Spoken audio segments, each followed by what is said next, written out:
శ్రీ రామకృష్ణ ప్రభ ఛానల్ను చూడండి, మాసపత్రికను చదవండి. ఓం స్థాపకాయ చ ధర్మస్య సర్వధర్మస్వరూపిణే అవతార వరిష్ఠాయ రామకృష్ణాయ తే నమః. అందరికీ నమస్కారం. శ్రీరామకృష్ణ కథామృతం. నరేంద్రుడు పాడసాగాడు.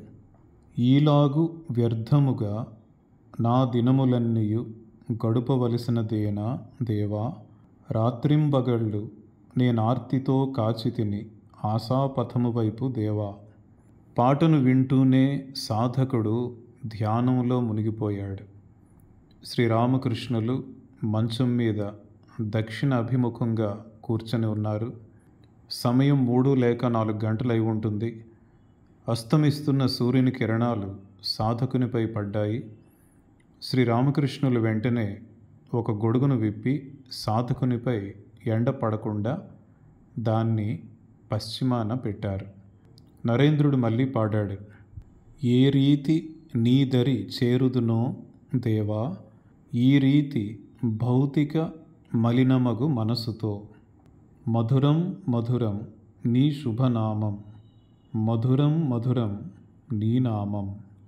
నరేంద్రుడు ఈ పాట పాడుతూ ఉండగానే శ్రీరామకృష్ణులు సమాధిమగ్నులైనారు.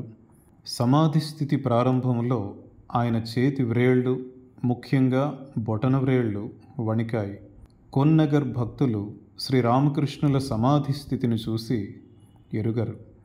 వారు మౌనంగా ఉండిపోయారని భావించి అక్కడి నుంచి బయటకు వెళ్ళటానికి లేచారు. భవనాథ్ వారితో కూర్చోండి, ఇది వీరి సమాధి స్థితి అన్నాడు. కొన్నగర్ భక్తులు కూర్చున్నారు. నరేంద్రుడు పాట కొనసాగించాడు.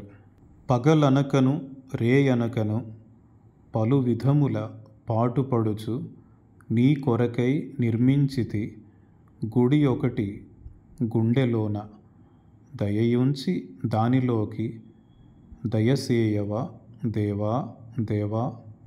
ఇంకా భావ పారవశ్య స్థితిలోనే ఉన్న శ్రీరామకృష్ణులు క్రిందికి వచ్చి నరేంద్రుని ప్రక్కన కూర్చున్నారు. నరేంద్రుడు పాడసాగాడు. విజ్ఞాన గగనమున ప్రేమచంద్రుడు పూర్ణ బింబమున ఉదయించెను. చివరి చరణం వింటూ ఉండగానే శ్రీరామకృష్ణులు లేచి నిలబడి సమాధిమగ్నులయ్యారు. చాలాసేపటి తరువాత బాహ్య స్మృతి నుండి మళ్ళీ చాప మీద కూర్చున్నారు. నరేంద్రుడు పాటలు ముగించాడు. తంబూరాను యథాస్థానంలో ఉంచారు. శ్రీరామకృష్ణులు ఇంకా భావ పారవశ్యంలోనే నెలకొని ఉన్నారు. ఆ స్థితిలోనే మాట్లాడసాగారు. అమ్మా, ఇదేమిటో నాకు తెలియజేయి. పెరుగుని చిలికి వెన్న తీసి నోటికి అందించాలా? చెరువులో ఎరను వెయ్యరు, దాన్ని పట్టుకొని ఒడ్డున వేచి ఉండరు. కానీ చేపను పట్టి వారి చేతుల్లో పెట్టాలి. ఎంత కష్టం! అమ్మా, ఇక మీదట వాదనలు వింటూ ఉండటం నా వల్ల కాదు. ఈ ధూర్తులు భారాన్ని అంతా నా మీదే మోపుతున్నారు. ఎంత కష్టం! అన్నిటినీ విదిలించుకుంటాను. భగవంతుడు వేదాలకు అతీతుడు. వేదాంతాలు అధ్యయనం చేసి ఆయన్ను పొందనగునా? నరేంద్రునితో అర్థమైందా? వేదాలు సూచనలు మాత్రం ఇస్తాయి. మళ్ళీ పాడటానికి నరేంద్రుడు తంబురా తీసుకురమ్మన్నాడు. శ్రీరామకృష్ణులు నేను పాడుతాను అన్నారు. భావ పారవశ్యంలోనే పాడసాగారు. అమ్మా అమ్మా, నన్నీ ఖేదము వ్యథతో హృదయము పిండుచున్నదే. పాట పూర్తయ్యాక అమ్మా, నన్నెందుకు వాదింపచేస్తున్నావు అని శ్రీరామకృష్ణులు అడిగారు. మళ్ళీ పాడసాగారు. తెలిసికొంటి తెలియదగినదెల్ల ఎప్పుడు సర్వమెరుగు నొకని నుండే భావమర్మ మెరిగినాను. శ్రీరామకృష్ణులు ఇలా అన్నారు. నేను స్పృహలోనే ఉన్నాను, కానీ భావ పారవశ్య స్థితిలోనే ఈ పాట పాడారు. నేను గ్రోలెడి మధ్య మెట్టిదో ఎరుగ గోరుదురే నరులారా. తరువాత అమ్మా వాదనలను ఇకపై నేను వినలేను అన్నారు శ్రీరామకృష్ణులు. నరేంద్రుడు పాడసాగాడు. వెర్రివానిని చేయవే నీ ప్రేమలోన, పిచ్చివానిని చేయవే ననుగన్న తల్లి. శ్రీరామకృష్ణులు చిరునవ్వుతో, అమ్మా నన్ను పిచ్చివాణ్ణి చేసివేయి, జ్ఞాన విచారణ చేసి శాస్త్ర విచారణ చేసి భగవల్లాభం పొందలేం అన్నారు. కొన్నగర్ గాయకుని శాస్త్రీయ సంగీతాన్ని, రాగాలాపనను విని శ్రీరామకృష్ణులు ఆనందించారు. వినయంగా గాయకుణ్ణి, అయ్యా ఆనందమయ్య అయిన జగజ్జననిపై ఒక పాట పాడండి అని కోరారు. గాయకుడు, మహాశయ మన్నించండి. శ్రీరామకృష్ణులు చేతులు జోడించి పదే పదే నమస్కరిస్తూ గాయకునితో, లేదయ్యా, ఈ విషయంలో నేను నిన్ను బలవంత పెట్టవచ్చు ఇలా అంటూ గోపికా భావంలో పాడసాగారు. ఆ విధముగా పలుకవచ్చు అధికారము తోడ రాధ, కునుకనున్నది లేక రాత్రి కృష్ణునికై కాచియుండే.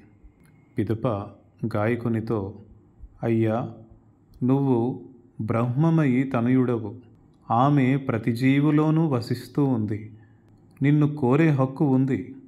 పల్లెటూరి వాడొకడు గురువుతో మిమ్మల్ని కొట్టి మంత్రదీక్ష పుచ్చుకుంటాను అని అన్నాడు.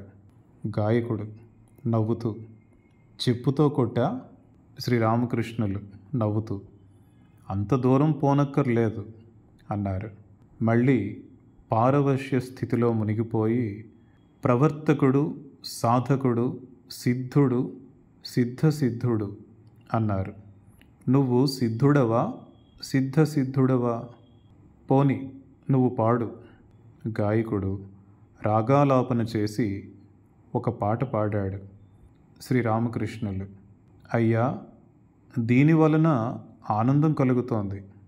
పాట పూర్తయింది. కొన్నగర్ భక్తులు శ్రీరామకృష్ణులకు ప్రణామం చేసి సెలవు పుచ్చుకున్నారు. సాధకుడు కూడా చేతులు జోడించి ప్రణామం చేసి, గోసాయి గారు వెళ్ళి వస్తాను అన్నాడు. వైష్ణవ సాధువులను ఈ విధంగా గోసాయి అని సంబోధిస్తారు. శ్రీరామకృష్ణులు ఇంకా పారవశ్య స్థితిలోనే ఉండి జగజ్జననితో మాట్లాడుతున్నారు. అమ్మా నేనా లేక నువ్వా? నేను ఏం చేయను? కాదు కాదు నువ్వే. వాదాలను ఇంతసేపు నువ్వు విన్నావా లేక నేను విన్నానా? కాదు నేను కాదు, నువ్వే విన్నావు. శ్రీరామకృష్ణులు సాధారణ స్థితికి వచ్చారు. ఇక్కడ నరేంద్రుడు పాడుతున్నప్పుడు సాధకుడు ధ్యానంలో మునిగిపోవడం, అతనిపై సూర్యుని కిరణాలు పడుతూ ఉంటే స్వయంగా శ్రీరామకృష్ణులే ఒక గొడుగును ఆ విధంగా సూర్యకిరణాలు పడకుండా ఏర్పాటు చేయడం, ఈ సంఘటన రామకృష్ణుల వారి యొక్క సరళ హృదయాన్ని తెలియజేస్తుంది. నరేంద్రుడు పాడుతూ ఉంటే శ్రీరామకృష్ణులు సమాధిమగ్నులవ్వడం, భావపారవశ్య స్థితిలో జగజ్జననితో మాట్లాడటం, ఈ విధంగా సంభాషిస్తున్నప్పుడు ఎవరైనా సాధన చేసినప్పుడే ఆధ్యాత్మిక జీవితంలో పురోగతి ఉంటుందని, భగవంతుణ్ణి వర్ణించడం అసాధ్యమని, వాదోపవాదాల వలన ఆధ్యాత్మిక జీవితంలో ఎటువంటి ప్రయోజనం లేదని రామకృష్ణుల వారు తెలియజేస్తున్నారు. అందరికీ నమస్కారం.